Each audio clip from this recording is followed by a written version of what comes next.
It's particularly harmful to democracy when media systems are in the hands of private tyrannies. I mean, it's bad enough if the guys who, making shoes or cars, that's bad enough.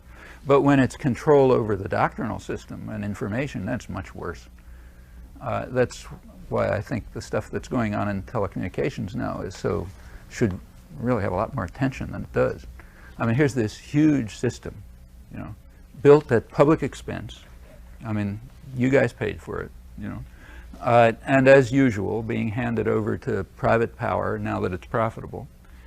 And it's very likely, I think most media analysts with their heads screwed on see, and indeed even report, that it's going to end up in the hands of half a dozen megacorporations internationally.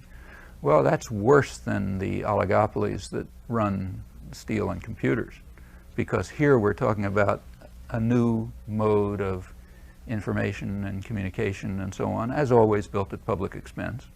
And right now, we're right in the middle of it, being handed over to private power, incidentally not being reported. I mean, like, it's not that there's no reporting, like you've heard about the Telecommunications Act, but it wasn't discussed as a public interest issue.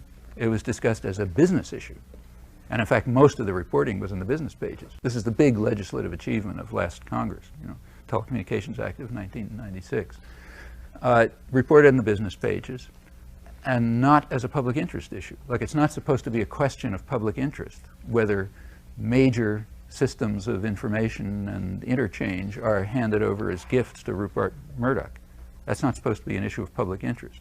The only thing that was discussed was, like, do you give it to 6 corporations or 12, or do you do it this way or that way? Well, that's effective indoctrination when these things don't even occur to people. It takes real indoctrination. But yeah, I think you're right. This is worse than the handing over of decision-making power to private tyrannies, because in this case it's also handing over access to the things that they're going to use for control of the public mind. These systems could also be used to liberate people.